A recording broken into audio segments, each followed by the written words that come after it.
What's going on, everybody? Jeremy with Detroit Tech, and as much as I love the XTRFY M4 for gaming, I just can't bring myself to use a wired mouse for daily use. And as much as I love my Logitech G502, it's just really expensive, so I can't recommend it to everybody.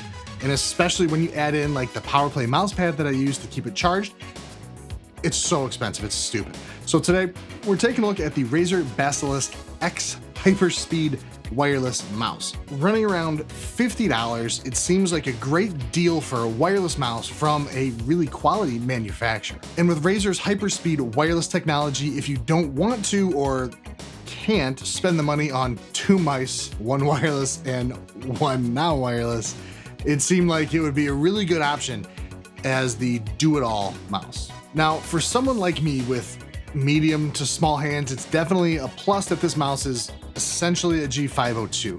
The shape is uncannily similar. The only real difference that I feel is the main bulk sits just a little bit further back. It has Razer mechanical switches, 6 programmable buttons, Razer's 5G optical sensor, capable of up to 16K DPI, which is just bananas. Razer's Hyperspeed wireless technology, Bluetooth connection. It's rated for 450 hours of battery life. There's a lot there. I'll put a link in the description below if you would like to check it out, help support the channel as well. Besides the fact that I've been using essentially a 502 variant for the last 5 years, I really like the design of this. The rubber grips on the side is really nice. It's granulated for grip and gives, a really sure grip. The thumb rest indents a little bit further than the 502, and it really cups my thumb just a little bit more. It does feel very secure. The top is held on with magnets. How do they work? And despite being very easy to pop off, sits actually really securely during gameplay. Inside you have room for the AA battery and the slot for the Hyperspeed dongle so you don't lose it. The dongle itself is nice and small, so you will definitely want to use the slot for it because you will lose it. Someone will. I didn't. It's in there. Razer rates the mouse at 106 grams. My scale measured as 107, but I feel that's well within the standard deviation. Plus that's with a battery. It feels relatively light in the hand, especially coming from the G502. Because of the location of the battery, most of the weight does sit pretty far back. Bottom of the mouse, you'll find the sensor, the skates, and the on-off button. The middle position is off, then you have the 2.4 gigahertz and the Bluetooth settings. When you plug the Basilisk X in, it's kind of just really plug and play. You can really just start using it. The Razer Synapse software does immediately start asking if you want to install it. I'm not a big fan of that, but I also did want to install it so I could customize the DPI settings.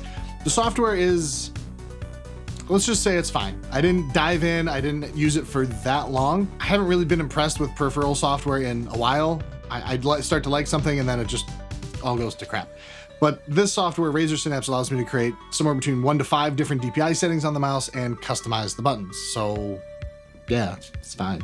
The sensor allows you to go all the way from 100 DPI at the low end to 16,000 DPI at the high end. And when you use the DPI button here, a little pop-up shows what DPI setting you're switched to, unless you're in a game, which is super annoying. I'm not sure why they did that.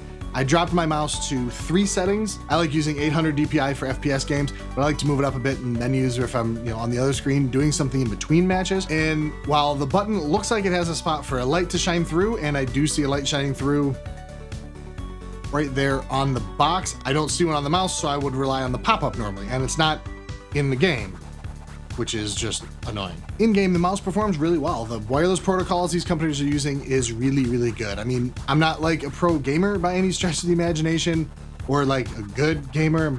I'm a filthy casual, let's be honest. But I'm not seeing any real difference in latency with the wired mice.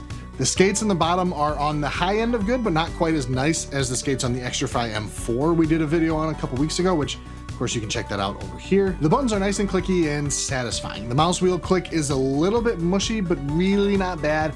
The wheel provides good feedback without being super loud. You can take a listen here.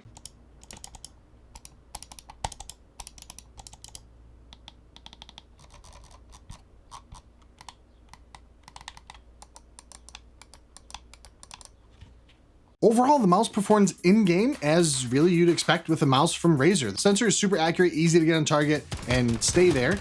The side mouse buttons are in just the right spot for me. I definitely believe the claimed 450 hours of battery life as I use this for like a week, which includes working from home for 9 hours a day, and then doing some gaming in the evenings as well, and it's barely even moved. The big question I think needs to be answered is if somebody should purchase this or maybe go up to the Basilisk Ultimate.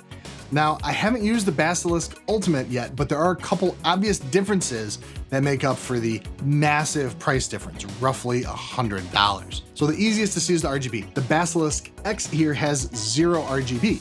This clearly lends itself to the great battery life, and it's a much more subtle looking mouse, matte black with a slightly shiny like Razer insignia on the heel. Also has less buttons.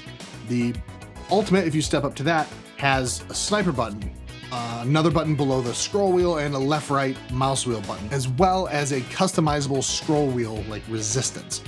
But again, at $100 more than the Basilisk X here, I'd say you either really have to need those extras, or just not care about the money and really go up to the Ultimate because you like the RGB or just like it better. So I'll say this in conclusion: the Basilisk X mouse from Razer is really, really awesome. At a relatively budget price, it gives you both super fast 2.4 gigahertz and Bluetooth connection, has a great battery life, and provides you with a really good sensor to take advantage of. The only reason I can really think of to just not purchase this mouse is either because you're not right-handed, because this is only for right-handers, or if the size mouse doesn't work for your giant hands. And maybe if you've been scrimping and saving and don't like the idea of having to pony up for separate batteries too, I guess it can be a bit annoying to not be able to charge the mouse and you run out of batteries in the middle of the game or middle of anything really and not have another battery handy. But overall, this is a really good mouse. It's relatively inexpensive and gives you a stealth look that Marquez would be proud of.